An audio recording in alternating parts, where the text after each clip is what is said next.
Hi, folks. I'm a minute late. Today is day 390 of A Song a Day Keeps the Virus Away. I'm Sally Rogers. First of all, I want to thank those of you who came to our concert last night online for the Folklore Society of Greater Washington.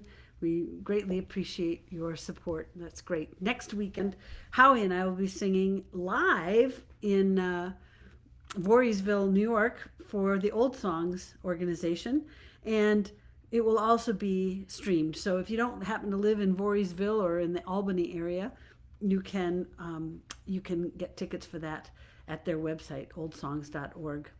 And the week after that is a really exciting concert too with the Vox Hunters, Kate Clifford, and the two of us. But I'll give you more information about that. Today I'd like to sing you a song that I have loved and admired for years by Kate Wolf, who left us way too young so many years ago. And to me, this is just one of my favorite songs of hers. And I'm reminded of it many times. It's the lilac bush and the apple tree who are having a conversation with one another. They're growing out of an area where there had been a house. And there are several old foundations in our area around here that remind me of this song over and over again. So I'd like to share this one with you. Let's see. A lilac bush and an apple tree were standing in the woods out on the hill above the town where once a farmhouse stood. In the winter the leaves are bare, and no one sees the signs of a house that stood and a garden that grew, and life in another time.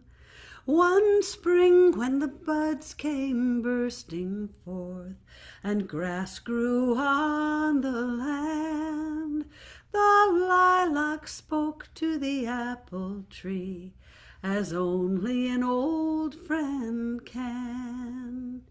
"D'ye think," said the lilac, "this might be the year when someone will build here once more?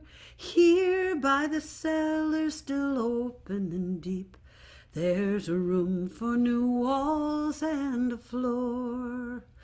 "Oh no," said the apple, "there are so few who come here on the mountain this way, and when they do, they don't often see why we're growing here so far away.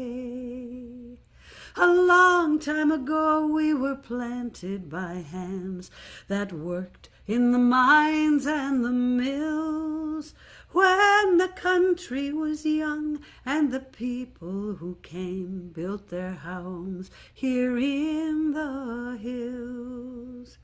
But now there are cities, the roads have come, and no one lives here today, and the only signs of the farms in the hills are the things not carried away.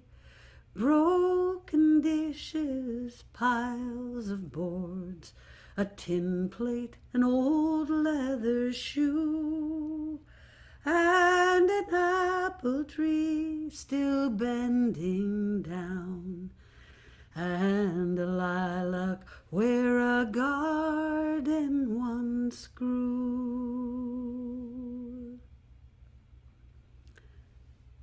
The Lilac and the Apple Tree by Kate Wolf. Hope you enjoyed that. Speaking of lilacs, I have a lilac bush out here, and it needs a little more sun than it's getting, but I'm wondering, does anybody know when you're supposed to prune lilacs and which part of it you prune? Do you just prune last year's blossoms that have gone by, or what do you prune? If anybody knows, put it in the message. That would be great. I'd love to know that, or at least maybe a link to a place that does know it. So with that, I'll bid you all a fond farewell, and I'll see you tomorrow. Thank you. Bye.